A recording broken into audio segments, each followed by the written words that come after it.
Ooh, welcome everybody to the Sutta study group today. And I have 3 suttas lined up for us from Samyutta Nikaya, Satipatthana chapter, as we've been going through this and will continue to go through this chapter during this winter retreat time. So glad that you can join us, and we'll begin by sitting quietly together in meditation for 10 minutes or so. I'll ring the gong at the end so that we can all arrive and settle in.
Greetings again, good friends. Thank you for joining the Sutta study group. Welcome, Venerables from Aranya Bodhi. Wonderful to see you. Just to mention that we're on a live stream, so if people want to turn off their videos for privacy, feel free. I'm going to open up now for a gallery view so we can all see each other. This is an interactive session. It's a time for us to collaborate as we look at the teachings of the Buddha together, to have a chance to learn from each other and to enjoy the community effort and interest in these beautiful teachings of the Lord Buddha. Today is Magha Puja Day in many parts of the world. So it's a very special full moon day, very auspicious time for us to gather. Celebration of Sangha, Magha Puja, the coming together of Sangha back in the time of the Buddha, and the wonderful teaching the Buddha gave at that time, the Ovada Patimokkha, which is something to consider today. I'm going to pop that into the chat.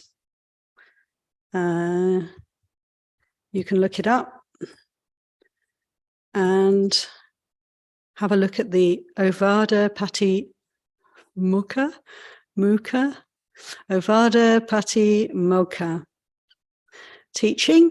Also in the chat, you'll see that big thanks to Linda. Linda gave us selection of resources, parallels to the teaching that we looked at last week, the one on the most beautiful lady in the land, or the oil, the bowl of oil, if you remember, the encouragement to cultivate mindfulness as if we're carrying a bowl full of oil through a crowded scene, festive atmosphere, the most beautiful lady of the land, dancing and singing, and all the crowds and all the excitement.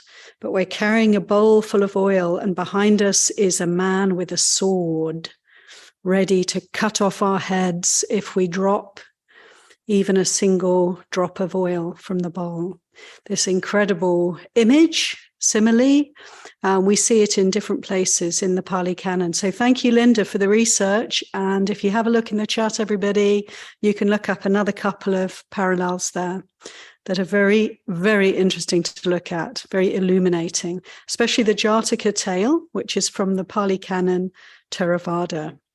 Excuse me. Jataka number 96. Ananaya. Pardon me. There's nothing in the chat. If somebody put it in there, it's not showing. Oh dear. That's a shame. Okay, how can I remedy that? It says to everyone. Okay. I sent it early, so maybe I can send it again. Okay, bear with me, everyone. I'm just going to try.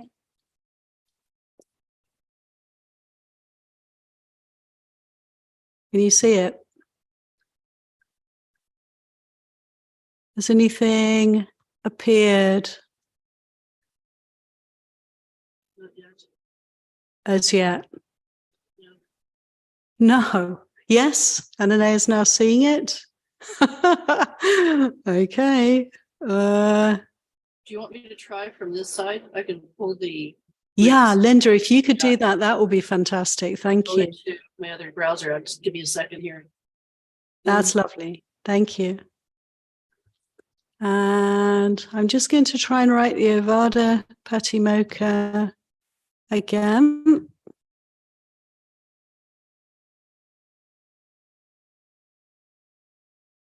Bing.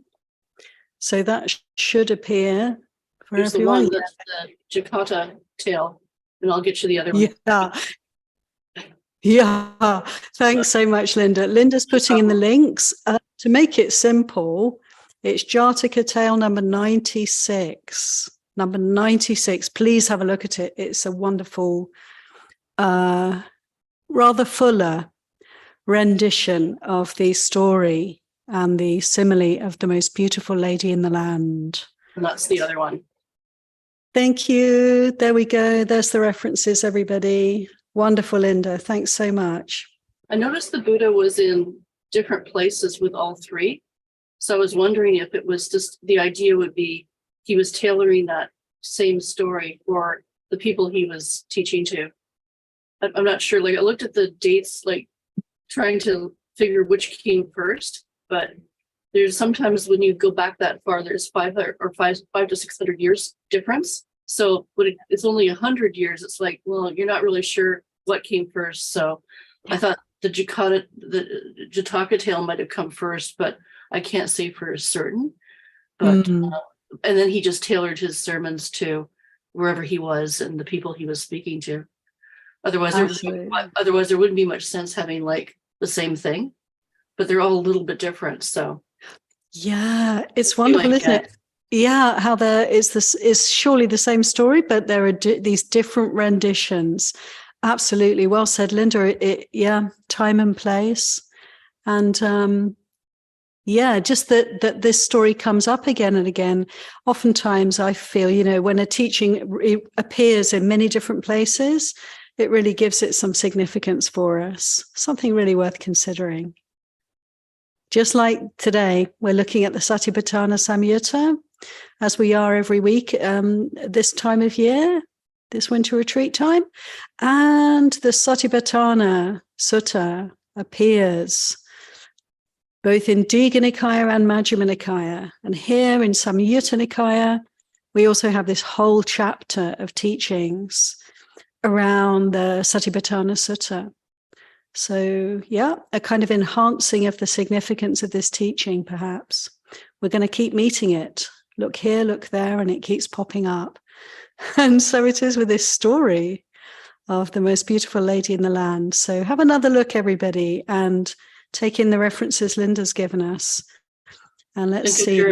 Compare it with, what is it, 47.20, which is the original one that you did. And I never did find the other one. I don't know where.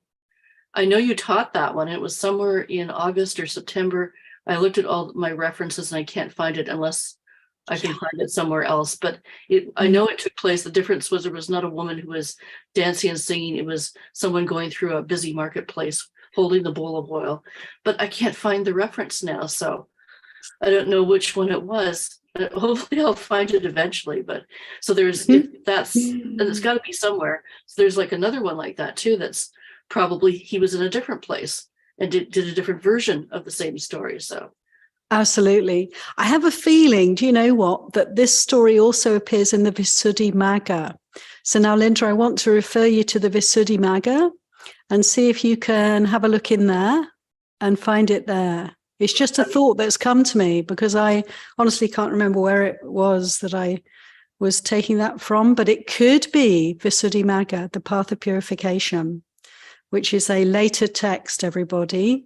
The Pali Canon is the original teachings of the Lord Buddha, but then there are many wonderful texts and teachings that have followed on through time from the time of the Buddha. But we tend to focus in the Theravada tradition on the words of the Buddha himself. We don't have to limit ourselves in this way, but we just have so much material that it's sort of enough to be going on with, is the feeling for a lot of people, particularly monastics who love the early Buddha's teachings. So I would just look for it under the Path of Purification. Yeah. Otherwise, I would need the spelling of the other one, or unless you want to put it up in the chat. But I shall attempt to put it in the chat. Okay. Bear with me, everybody. I think I've got it now. Not so difficult to write. Bing. Visuddhimagga. Have a look there. Thanks. Anyone else who wants to do some research, feel free.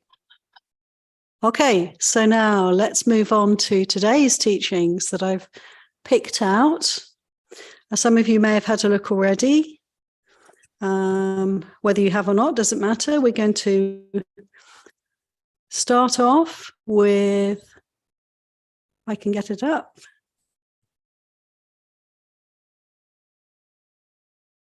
Oops, it's disappeared. So this is how you find a sutta in Sutta Central. You go to the Sutta Pitaka.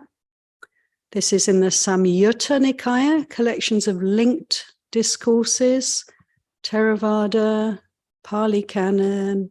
It's the last great book of Samyutta Nikaya, chapter 47. And we are going to look in the chapter on ethics and duration, sutta number 29. So this is 4729. Here we go. With Silavaddhisutta, Sutta.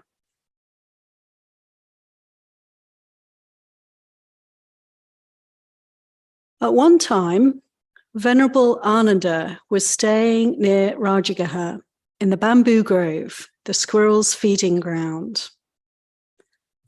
This place is a place that you can visit today. The actual setting of this sutta, we know precisely where it is in India, near a town called Rajgir. And it has been preserved as a park. And it has bamboo groves and it has squirrels running around. It is a very amazing place to visit. I've got goosebumps as I talk about it because there's something so very special about going and sitting and meditating and spending time in places where the Buddha himself actually lived. So if you ever go on pilgrimage to India, it's a must. The bamboo grove, the squirrels' feeding ground. At this time, Venerable Ananda was staying there. Now, at that time, the householder Silavaddhisutta was sick, suffering, gravely ill. Silavaddhisutta means, Siri means glorious or radiant, and Vada means growth. So what a very auspicious name he had. But in this occasion, he was sick, he was suffering, he was gravely ill. He addressed a man, "Please, sir, go to Venerable Ananda, and in my name, bow with your head to his feet. Say to him, 'Sir, the householder Silavaddhisutta is sick, suffering, gravely ill. He bows with his head to your feet.' And then say, 'Sir, please visit him at his home out of compassion.'" So this is the way that poor Silavaddhisutta, who's suffering greatly, was able to put out a call for some spiritual support from Venerable Ananda. "Yes, sir," that man replied. "He did as Silavaddhisutta asked." So the whole thing repeats. Ananda, being asked, consented in silence. Then Venerable Ananda robed up in the morning, and taking his bowl and robe, he went to the home of the householder Silavaddhisutta, sat down on the seat, spread out, and said to him,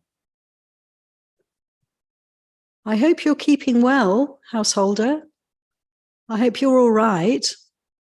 And I hope the pain is fading, not growing, that its fading is evident, not its growing." So very kindly, Ananda inquiring, "How are you doing?" And Silavaddhisutta replied, "Sir, I'm not keeping well. I'm not all right. The pain is terrible and growing, not fading. Its growing is evident, not its fading." Sense of very serious rather desperate situation for Silavaddha here. So Ananda says to him, and this is interesting, he's not saying, oh, I'm so sorry, oh, have you tried this, have you tried that, medicine. He doesn't talk about the material aspect of the situation. He says, so you should train like this. I'll meditate, observing an aspect of the body, keen, aware, and mindful, rid of desire and aversion for the world. I'll meditate on an aspect of feelings, keen, aware, and mindful, rid of desire and aversion for the world. And the same with the mind, and the same with the mental contents. I will be keen, aware, and mindful of these, rid of desire and aversion for the world. This is how you should train. So I'll stop here. This is very interesting, isn't it? Because, you know, it's such a gift, really. Do you think that someone can come along and get to the heart of the matter? What can I most usefully do? Here I am in dire straits physically. No doubt there are doctors, no doubt there are helpers, healers around him. But what does he really want from Ananda? Ananda is called by Silavaddha not as a doctor of the body, but as a doctor of the heart, a doctor of the mind. And this is the advice. This is the cure, or this is the way through, the way to relate to this situation. Any comments, reflections, questions at this point? Karina. Thank you.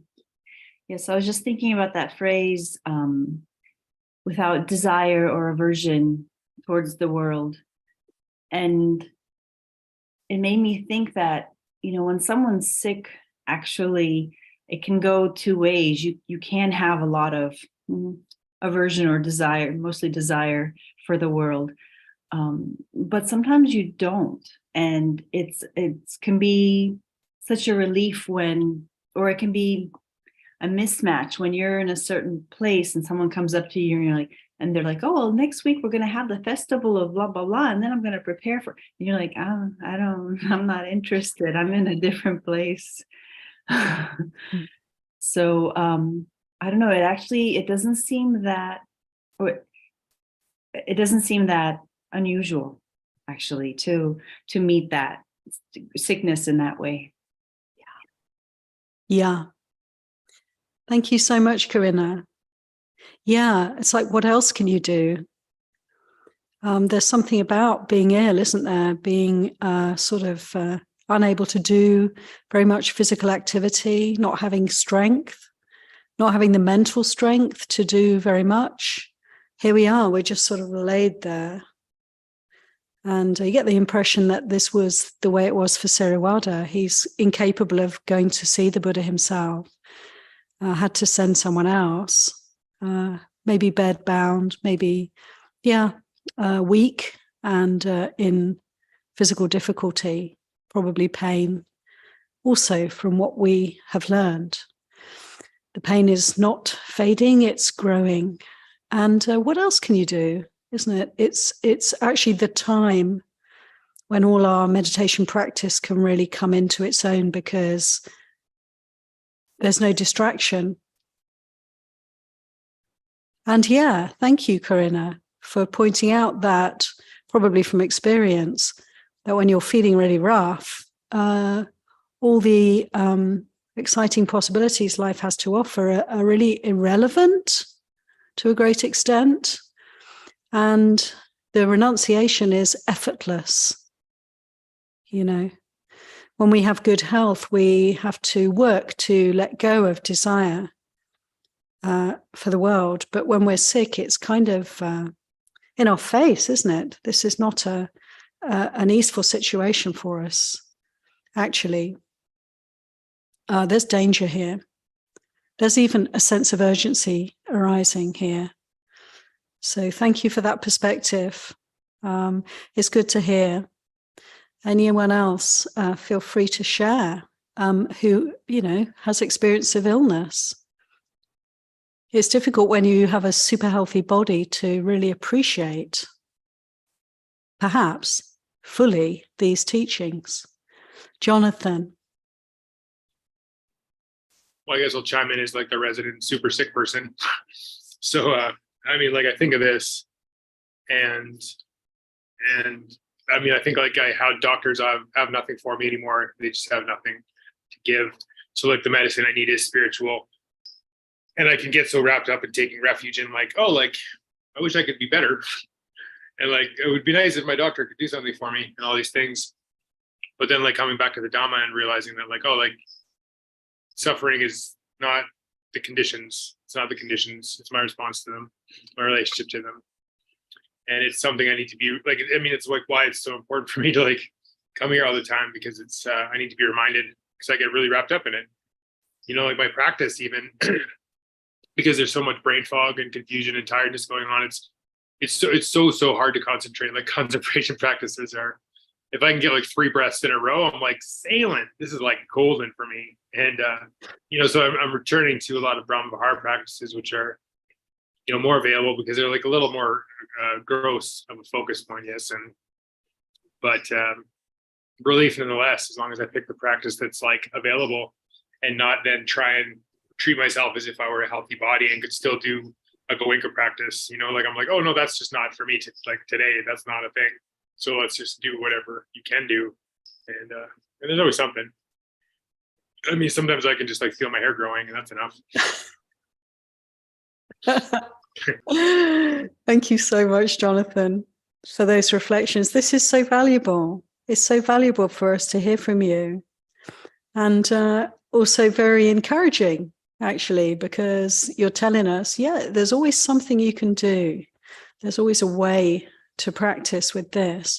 Even when, didn't we hear Jonathan say, even when there's brain fog, can't think, can't function in so many different ways, but still, how beautiful that we have this practice that we can always apply. I think about things sometimes like dementia, like when we actually lose our ability to to connect thoughts together. But then I reflect, well, this is an amazing teaching as well, isn't it? Because one can really see how there is no continuity, in fact. It just becomes very graphically clear in someone who has memory issues. And are they able to perceive or to work with that? And I've known people who can work with that, who have worked with that, recognizing, oh yeah, I'm forgetting so many things now. Oh, I can be mindful of that. I can be mindful of confusion. I can be mindful of brain fog. There's very little I can do, but I can always practice metta. And it's nice that you bring in the Brahma Viharas there, Jonathan. And it's true that the women tend to quite naturally gravitate towards these divine abidings. I would say that's possibly true, that we have more of an affinity perhaps, but they're for everyone, of course, for everyone. And actually, when it's less easy to practice, say, loving kindness, this is a very good time to start cultivating it. Ajahn Sumedho used to say, I hate loving kindness. So he practiced loving kindness. And what was he aware of? He was aware of aversion. But of course, that is a very valuable practice right there, to see the aversion. Often loving kindness, when we're very in a difficult state, we try to practice loving kindness. It doesn't manifest as love, it manifests as pain, but we are seeing something that's there. It's like it's opening the doors to what's actually happening for us more, so we can see more clearly where there is suffering. So loving kindness practice, as I'm sure you know, Jonathan, you could tell us all about it, that it's not always easeful, but it is doable. So big appreciation for your sharing there. There's a lot there, isn't there, everybody, for us to contemplate. Hannah. Thank Hi, you. yes. I thought I'd also chime in. I will let him have the resident sick person. I have chronic pain. So I really resonated with his share. And I'm just listening to this sutta as you read it. I was thinking about, I just got back today from a 3-day retreat, silent retreat, and it was lovely. And as we were we broke silence and we're reflecting today, so many people were saying, oh, it was so nice to get a break from the chaos of life and, take a break from my phone and be in silence. Well, I'm recovering from a brain injury from a car accident. And so I'm in silence a lot, not by choice. And because looking at screens causes me pain, having prolonged conversations with people causes me pain, watching TV causes me pain, any type of stimulation really causes me pain. And before I had this practice, it was just clinging to what I didn't have. And now because of this practice, I still have fear of maybe this will be my life from now on. And I noticed it when I was doing mindfulness on retreat. It was like, well, everybody's enjoying this break to be quiet. And I'm like, I'm tired of being quiet.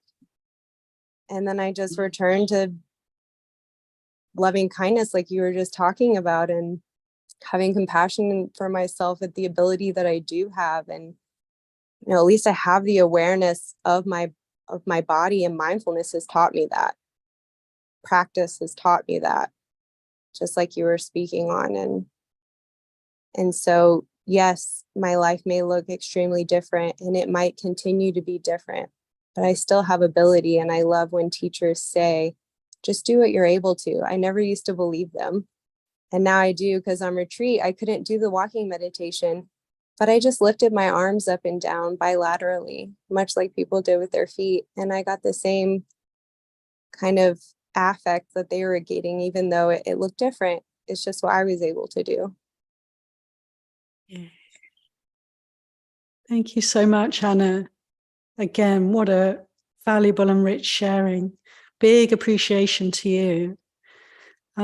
You've brought in something for me also, which I know is true for Jonathan and others too, that sense of this isn't necessarily, just like Siriwada, this isn't fading. No, this may continue to be a difficulty for me, or this may even be getting worse in some cases. But that sense of patient endurance being required. And it's interesting for me that we were talking about it a bit earlier in the context of this teaching of the day, the Magga Puja teaching of the Avada Patimokkha. The Avada Patimokkha is first line. It says, the Buddha said, patient endurance is the highest austerity. He's really saying it's a very significant, important aspect for all of us, for our practice, and how much more so when we have physical challenges that are not coming and going, that are lasting, and where we have to make these huge adjustments and really step up and bring in so much strength and courage, determination, and this patience, this quality of not wanting things to change, not trying to get out of things, not trying to put ourselves in the future to get away from the present. And thank you very much for your sharing. So much more you said. We can all just receive these transmissions from people who are facing the kind of difficulties that we come across again and again in the suttas so many times. People suffering with illness, grievous illnesses. And even the Buddha himself, there are many accounts in the Pali Canon of times when the Buddha was very sick And what did he do? When he was very sick, he asked his disciples to give him Dharma teachings. Maybe he had some brain fog at times, you know. And he's saying, could you tell me about the could you tell me about the 7 factors of enlightenment?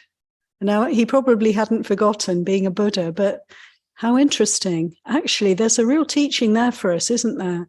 That the Buddha himself turned to the Sangha when he was struggling with physical vicissitudes, and he asked them to help him with the Dharma. And so Siriwada called on Ananda and asked him for the spiritual teachings. And I'm really taking in what you said, Jonathan, that what's left, what you have when you're really struggling with illness is you have the spiritual path.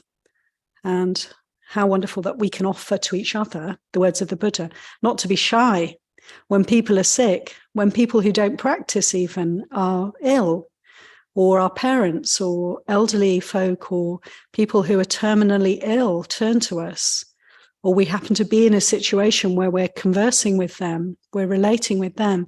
Let's not be shy to bring in the Buddha's teachings. They're more welcome, I suspect, at these times than at any other time, because the doorway's there, the dukkha's there. So let's offer freely with sensitivity, but I'm sure we can all figure how to bring in the Dhamma for people. Ananaya. Oops. I wanted to mention quickly that, and some of the people who are long-term members will know this. One of our members who died a few months ago, when she was around 50, developed fibromyalgia and chemical sensitivities, and just really, was quite ill. And she had to give up her livelihood. She had already she was living back east in Massachusetts and had been familiar with IMS, the retreat center there. So what she did is that she turned her focus in that direction because she couldn't do stuff. She couldn't work anymore. And so she started seriously doing, through scholarships and some assistance so she could afford it, she started doing the yearly 3-month retreats, and she just went for it. She was the only thing that she could do, and she did that for years. So she passed recently, and she spent 30 years from that time at age 50 to age 80 practicing pretty much most of the time.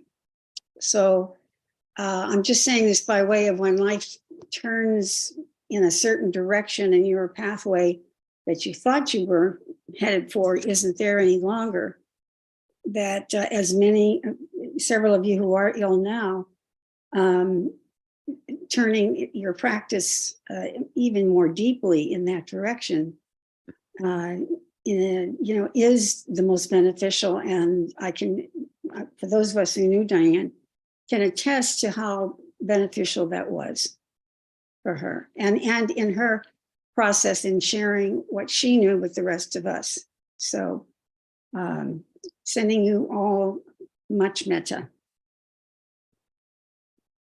Sadhu, sadhu, sadhu. Thank you so much, Ananaya, for that beautiful sharing on behalf, in a way, of Diane. It's so lovely. We remember her, and her teachings continue. She was a very fine Dharma teacher herself, as we know. And that's so inspiring that we can always practice. I hope this is true. We can always practice, even where there's confusion, even where there's physical disabilities, even when there's mental illness, we can still practice. There are ways that we can still approach the mind and body in such a way that we can free ourselves. Thank you so much, everybody, for your sharings. And maybe this is a good time to come back to the sutta and take up where we left off to see where it takes us. So as we've heard, Ananda gave the direct teaching. He gave what was required, the spiritual guidance that Silavaddhisutta was seeking, no doubt.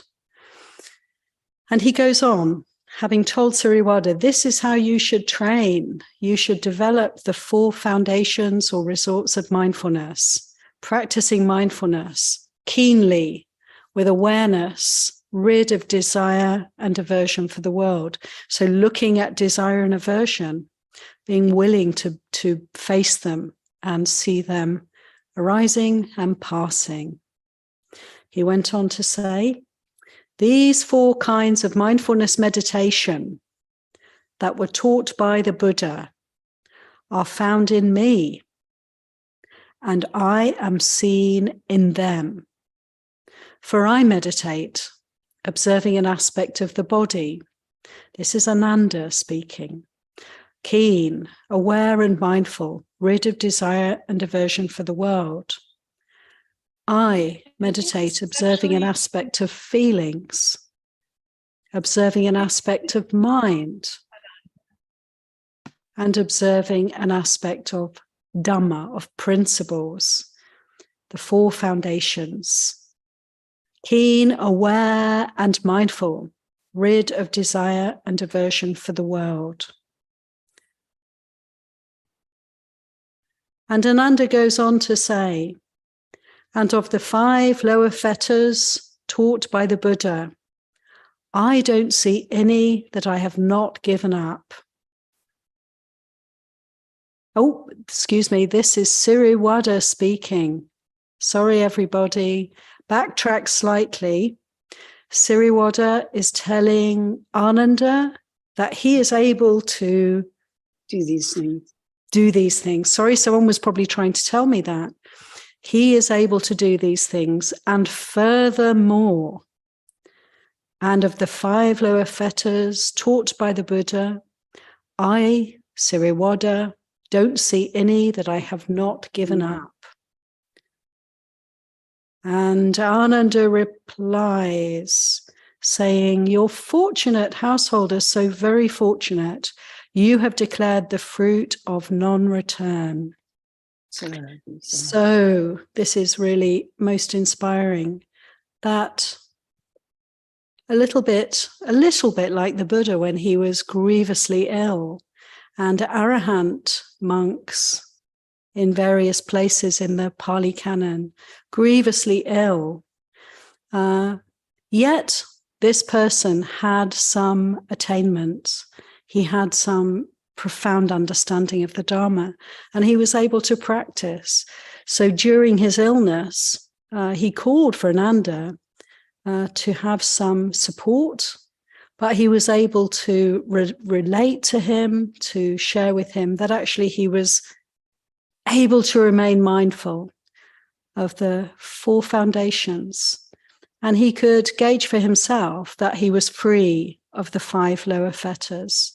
Okay, time for a recap on the 5 lower fetters. Anybody like to tell me what they are? I should know them. Ananaya can start us off. What are the 5 lower fetters, and what is their significance? I'll tell you if you like. Ananaya's muted herself now. I'm going to have to use my senior memory card here, because I just went completely blank the minute you said that. So I'm sorry. Lower fetters. The 5, there are 3 lower fetters, everybody. Isn't it, Ananaya? The 3 lower fetters which are seen through, which are discarded, we're freed from when one becomes a stream entering. Yes. Personality, Sakyaditi's personality view, skeptical doubt and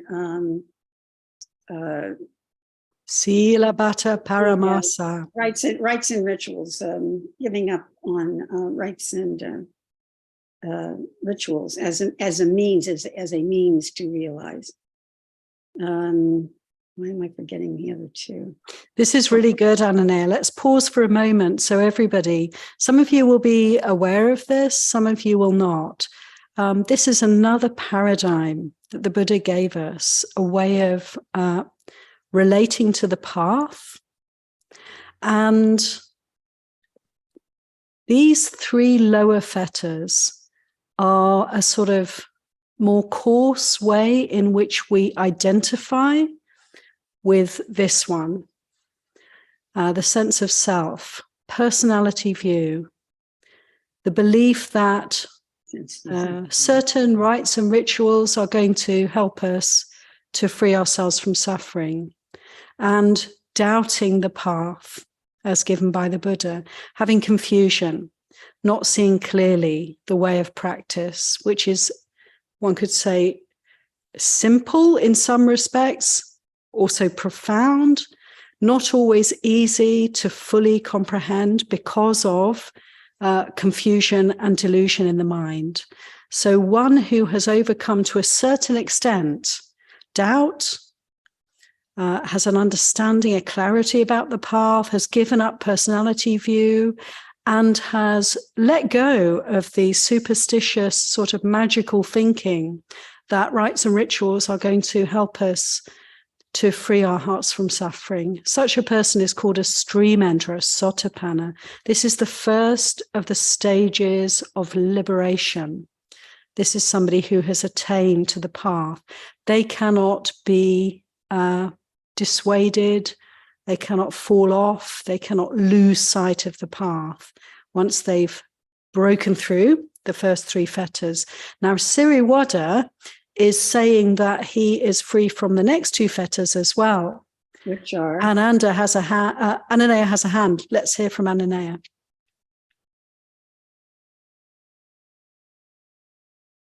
Ananea, did you want to say something? Yeah, sense, desire, and aversion.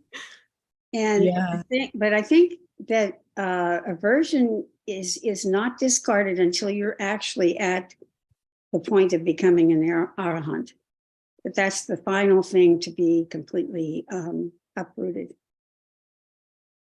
Okay. Did you want to say something, Linda? Thank you, Ananea, very much for that. We'll come back to that in a mo. Just see if Linda's got something on topic. Right.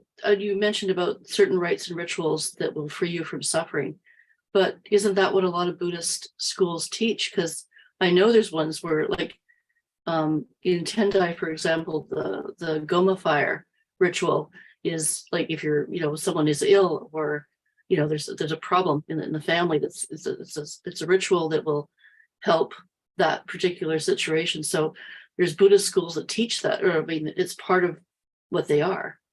So like rites and rituals are sort of the thing that are guidelines for the Sangha, and ways the Sangha can what's the word? Like they can deal with this, whatever the problem is, or get through the suffering, or whatever whether it's they're grieving or whatever they're doing, or what their issue is, then there's something there that can help them. So I'm not sure like why that would be a bad thing. Like that's something that's going to help you. It's just like going to somebody for help, whether you're going to a doctor for help or you're going to your spiritual leader for help, and they're suggesting something. And so isn't that kind of part of what a lot of the Buddhist schools do? Thank you, Linda. Okay, just to go back to the rites and rituals, because this is a really huge topic, actually. I completely forgotten this was at the end of the sutta. It's enormous. We've like opened the lid now. Oh my goodness. But whatever, it's all good Dharma. So yes, rites and rituals, it's a very interesting topic. And it's a subtle distinction, perhaps, between the skillful use of ceremony, ways in which we can come together, we can harmonize, we can kind of physically, symbolically manifest the reality that we're on the same page here. We bow to the Buddha together, we light candles, we light incense, and so forth. These are skillful means, I would say, ways to come into a room, to make it a sacred space, to help us to lift up the heart, to encourage our practice. These kinds of ways of behaving, going on pilgrimages, the Buddha said, visit the places where my relics will be kept. It will be good for you to go and make offerings here. This is all very skillful. The important point is to recognize that the performing of these acts is not in and of itself going to free the heart from suffering. We can appreciate that.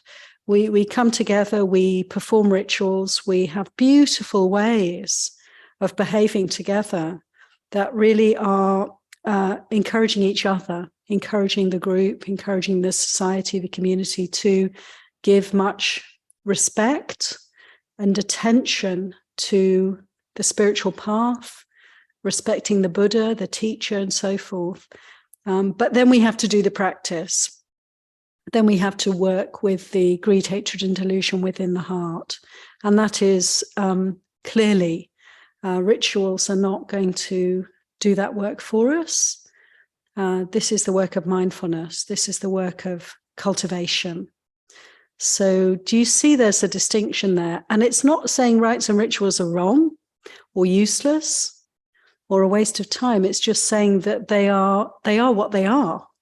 They're not more than that, Does that make sense? They're just words in the sense that if your heart's not in it, it's not going to be. There's in Jodo Shinshu, for example, there's something called Shinjin, which is entrusting heart. So you have to do it with an entrusting heart. If you just say the words or just do the ritual without that, it's nothing. It doesn't mean anything.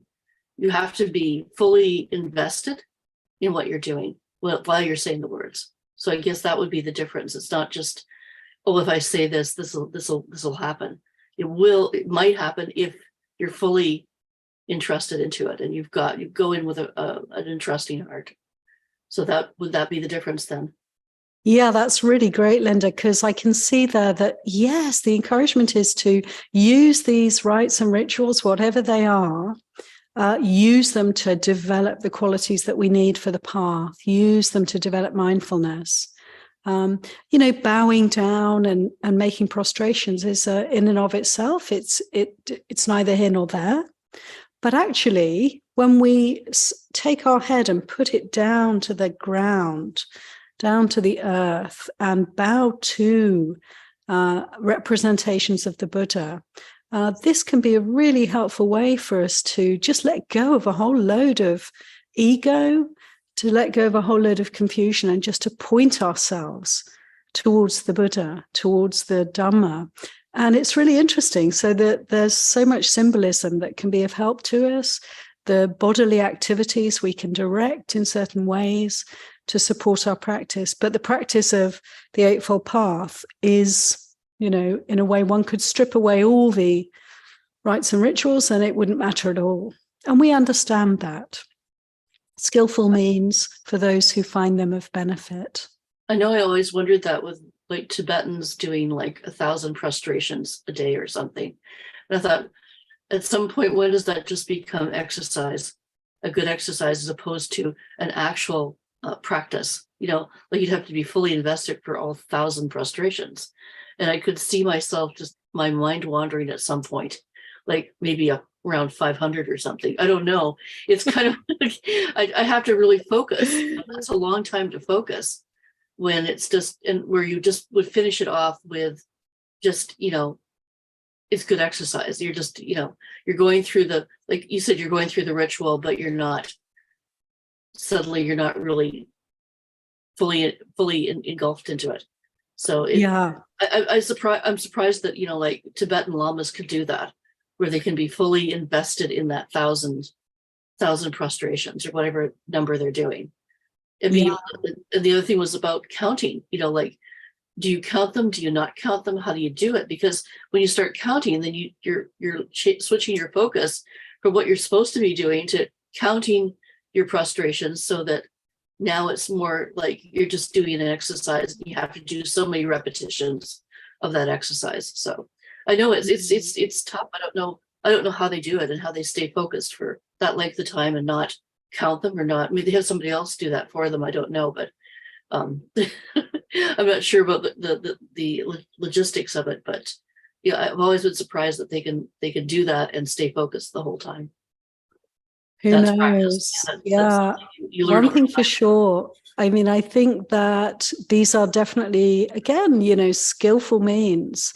And if one is making so much effort physically, because these kinds of practices are really hard work, then, it's liable to have some kind of a beneficial result, because one is channeling, putting forth so much energy, so much effort. And also, let's remember, not doing so many other things in order to do this practice. So yeah, I think all of these ways of practice have their benefits.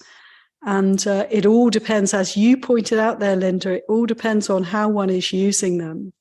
And the idea is to use them for developing the path factors, developing mindfulness, right effort, right energy, and so forth. And we need to know what we're doing and to gauge the results. Be willing to assess, is this working for me or not, with any kinds of rites or rituals. Anything, right. Yeah. Thank you. Thank you, Linda. That's great to bring that in. Ruwanthi. Thank you. I just wanted to list out the 5 lower fetters in Pali for the others. So, Okay.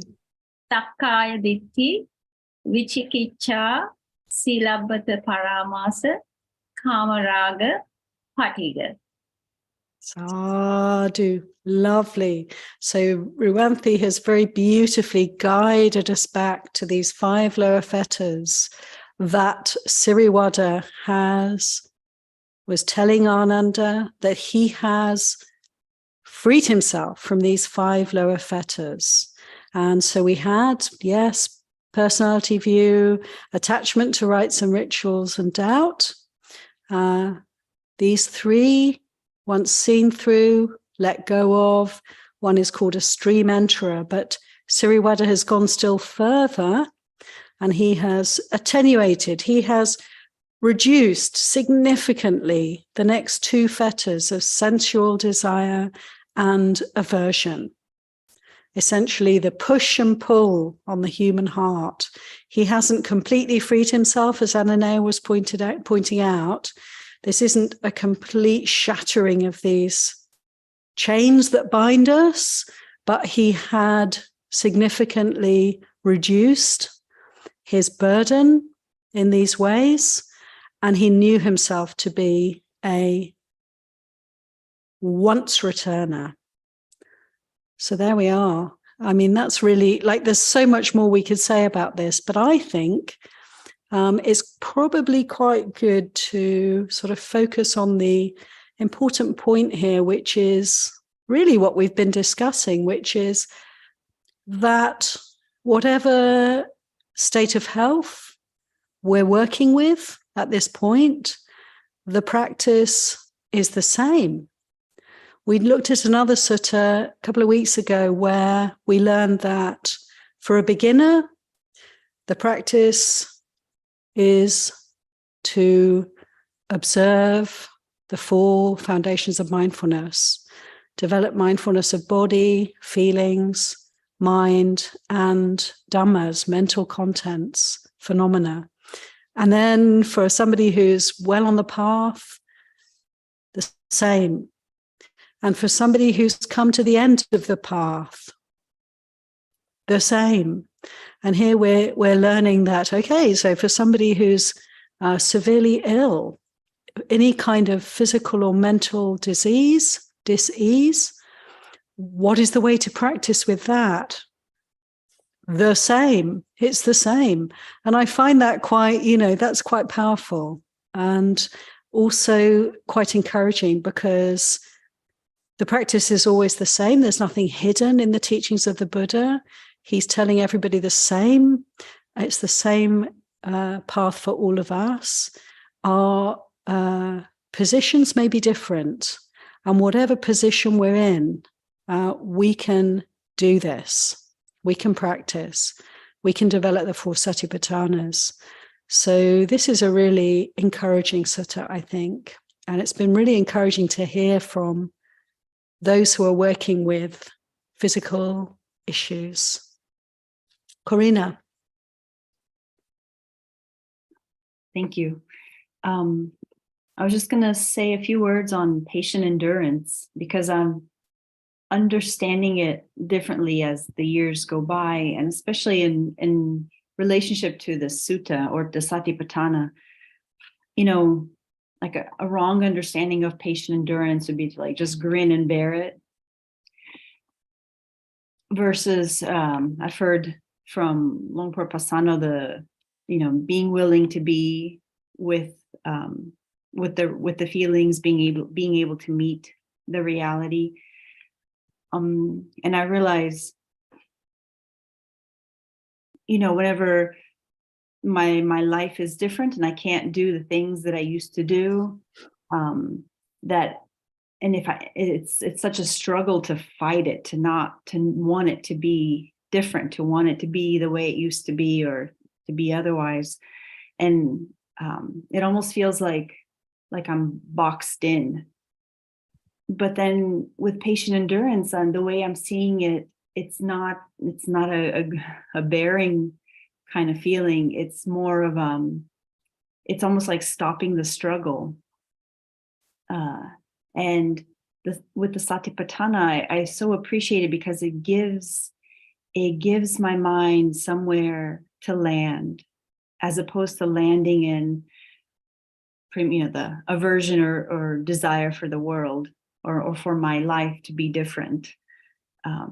So it gives me something very concrete to focus on, especially when, I'm thinking more like I call it crisis mode, like when it's really bad and let's say your mind can catastrophize or just imagine, oh, it's going to be like this forever. And it might, but we just don't know. But it's being able to meet it like this moment, then this moment. Like, I love the idea of just being with the body and really sensing it.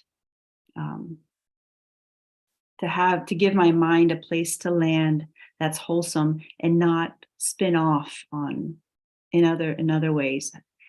For me, that's it's like patient endurance is actually, it's a blessing, because otherwise it's more suffering, it's more struggle. Yeah. Thank you so much, Corinna. Yeah, I had the lineup of all these suttas for today, but I'm actually really pleased that we can give time for this, because this sutta seems like it's such a springboard for us to really explore and examine. It's, there are the teachings and then there's what's happening here. And all of this, all of our ways of working together with the Dharma teachings, meditating together, discussing the teachings, listening to talks and so forth. Really, all of it is for the purpose of bringing these teachings in, making these teachings work for us, finding our way of practice. And we all have to be able to discern, don't we? We all have to find the way to make these teachings experiential. And it's really beautiful to hear, Corinna, how you're really noticing, really aware of how these teachings can guide you through. And patient endurance, this, is rather wonderful that this is the teaching of this day, of Magha Puja Day, this teaching that the Buddha gave. To me, the sense is that the more we practice, the more relevant it becomes, actually. Because when we start practice, we can often feel, well, I'll give this some energy and then I'll get liberated and then I'll get on and do something else. Yeah, I can do this thing. I understand. I've got it. Yes, I can let go of all the suffering. And in a way, intellectually, sort of on this kind of level up here somewhere, it is very useful to understand. It is very, because the Buddha's teachings, being teachings that are universally true and applicable, they're kind of straightforward in a certain way. And then we actually start to work with the mind and the heart. And my goodness, we start to then recognize that this is a life practice. This is a practice beyond even. And I have to pace myself to some extent. And then we have to work with all that life throws at us, don't we? Illnesses, losses, not having the chance to really get what we want, get what we need, get away from what we don't want. All of it then becomes our practice. And it's humbling and it's gradual. This kind of endurance, this kind of determination, patience. To me, these qualities become more and more significant, and they're quiet and they're humble, and they're not sort of, they're kind of invisible qualities that we have, but they make a huge difference in how we deal with this situation and also how we relate to others. So thank you, Corinna, for coming back, bringing back patient endurance for us. Just wanted to say, thank you to Hannah, yes, how you say it, for bringing up that idea of doing walking meditation with your hands. And I think one of the most difficult things is how you have to be so creative, in that practice is just not going to look like you see it on the outside. You really have to be creative and give yourself permission. Like Jonathan said also with, I can't do Goenka practice anymore.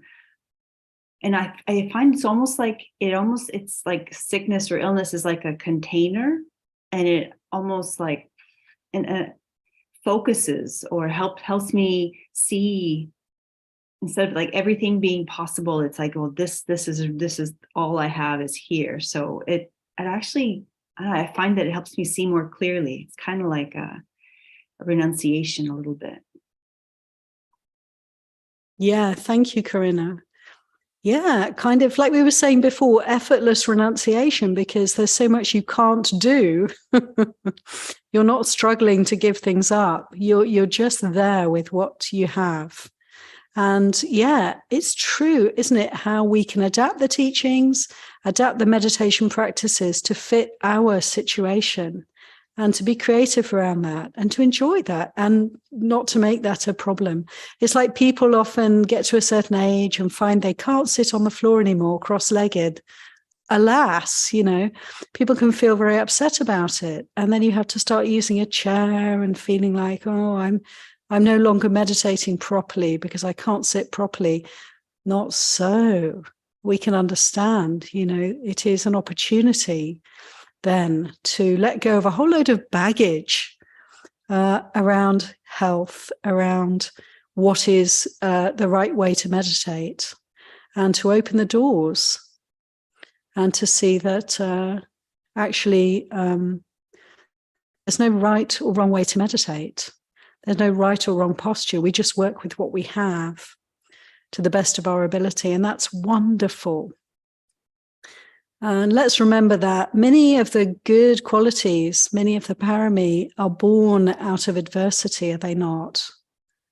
It's when things are difficult that we really develop, oftentimes. We can really see things turning around. When all is well, everything's easeful, there's a kind of challenge there, isn't there? To actually keep ourselves, give ourselves a sense of direction can be difficult. when the conditions are all super duper. But when there's adversity, we really know, we're really sharp, and we really wake up to the path. And so it's quite curious to me that things turn around. It's like, do I really want ease, or is it better to have a little bit of a challenge? You know, can I embrace suffering as the path? Can I realize suffering is actually the way? You know, suffer little children to come unto me, said Jesus. There's great dharma in the words of Jesus so often. Didn't the Buddha say this suffering is the first noble truth? Without realizing, understanding, taking on this reality, there's no path. Suffering is not something to actually want to get away from. It's something we want to turn towards, to dive into, to pay attention to. So it's quite interesting, isn't it? There are so many paradoxes on this spiritual journey. Then we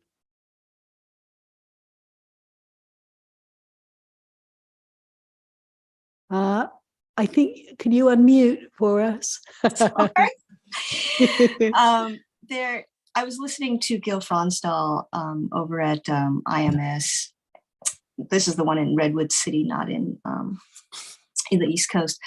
But he said something about, to really, truly practice with the Dharma, to really be on this path, one needs to learn to practice with the difficulties, the challenges, the hindrances that come at us.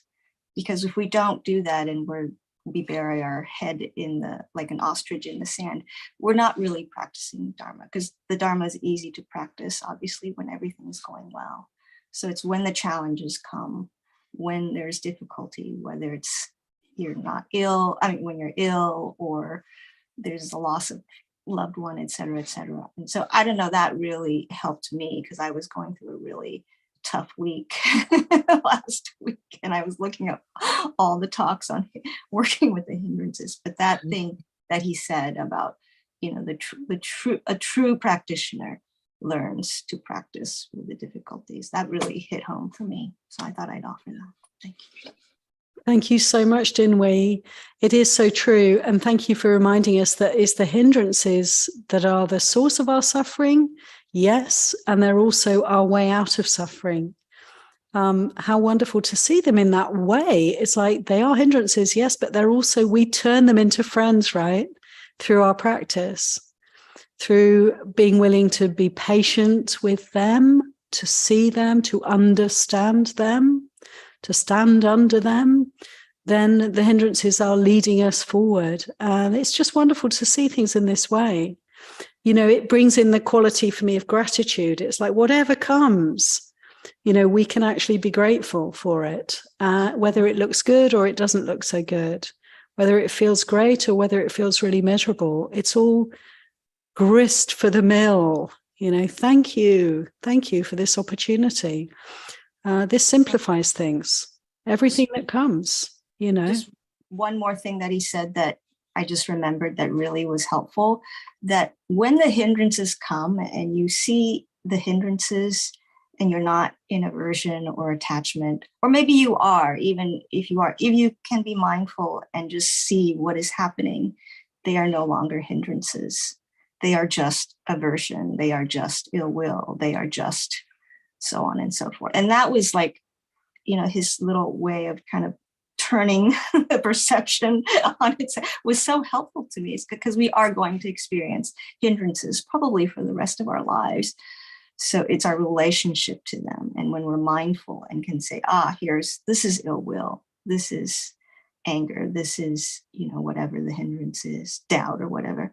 It's like, it's no longer a hindrance. It's just ill will. It's just anger. It's just, et cetera, et cetera. I thought that was very helpful to me. Beautiful. Thank you, Dinwei. It makes all the difference, doesn't it? The mindfulness turns things around, and our hindrances become our friends just like that. when they're seen. Everything, Ajahn Chah said, when you look around, everything is teaching us, everything is Dharma. If we have mindfulness to the fore, then that's all there is. We're just seeing the unfolding of Dhamma, the unfolding of truth, and we can learn from everything. And it's not always so easy, right? When there's physical difficulties, when we have chronic illness, when the body is a source of suffering, a source of pain and discomfort, but we can bring these teachings to mind and we can reflect in this way and sort of find the light within that darkness, let the light shine because it's there. And it is a choice. We always have the choice, don't we, whether to suffer or whether to choose not to suffer. That choice is ours. We have that agency. It's really the only choice we have. It's the only agency we have, but we can determine, we can discern, we can choose our attitude to this moment. And it really is as simple as that. Do I choose to suffer in this moment, or do I choose to come out of suffering? That's it. And that choice is, not always clear for us when we're struggling, but we can remember the simplicity, in a way, of what Dinwi shared with us from Jill, what she shared with us, that in the clarity of mindfulness, all the obstacles, all the hindrances are actually seen. And when they're seen, they are no longer hindrances. Right there, they become path. So we're always on the path if we choose to be. And it's just a wonderful thing to have this understanding. Thank you, Dinwi, so much. Thank you, everybody. Unbelievably, we're almost at the end of our time. This has gone very quickly for me. I hope it's been useful for you. Do feel free. Any last comments, questions, reflections before we say goodbye? I could mention one thing that I know I've had problems with the right knee, and there's times I've been in a lot of pain to the point where I'm almost in tears. And I've chanted a mantra and I focused completely on it and put all my effort into it. And it'd be surprising how fast the pain goes away. Suddenly it's not there anymore. Like, it might come back later, but for that moment, for a little while after, it's gone. And I would have thought that was possible at one time, but I've used it and it's worked. So I recommend it to anybody, like whatever mantra that you'd like to do that works for you, that you find a lot of meaning in, try it. And next time you're going through something where, it's instead of, going for some kind of, pills or something to take the pain away, try that, because it does work. At this time I had taken some things, and it deals with the pressure, the barometric pressure. So it depends how bad it is. And I thought, I'm going to do this. Because it's my last ditched effort kind of thing. And so I did it and it worked. And I was amazed how well it worked. Yeah. So that's just from my personal life. Thank you so much, Linda. That's also a beautiful example, is it not, of how a ritual, some kind of rite or ritual, can be of value. So you use that practice, that ritual, to help you to be mindful in such a way that you're able to kind of chart your course through that particular difficulty. How wonderful. The mantra itself is not going to free your heart from suffering, but the mindfulness that you apply to that mantra, the mindfulness that you bring to the fore through that practice, well, that will help you. There's the distinction. Yeah, definitely. You have to put your full self into it and not focus on anything else. It's just that, and not focus on the pain. And it works. It amazed me how well it worked. So, So yeah, it was great. Thanks. Sounds good. Thank you so much, Linda, for sharing that with us. Thanks, everybody, again, for your wonderful, kind attention, for the generous sharings that people have done. All good wishes to all of us. Whatever our state of health, may we be mentally fully healthy, free from all suffering. Wish you all every blessing in your practice. We'll close with the closing homage to the Buddha, Dhamma, and Sangha. And just before we do that, I'd like to let you know, remind you that this evening we have Ayatotthha offering some teachings on this occasion of Magha Puja, full moon, Apposita Day.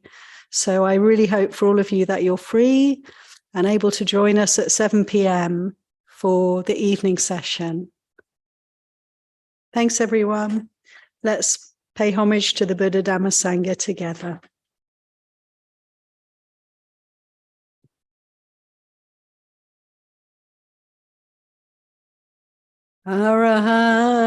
Arahant Sama Sambuddha Bhagava Buddham Bhagavantam Abhivademi.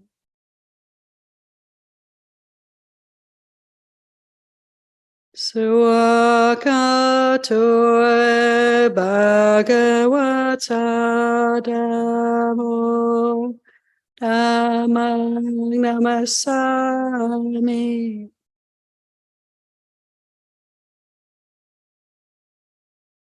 Supatipano Bhagavato Sawaka Sangho Sangha Namami.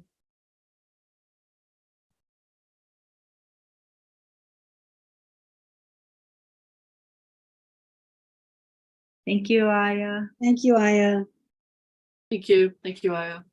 Thank you, Aya. Bye, everyone. Thank you, Aya. Thank you very Bye. much. Thank you, everyone.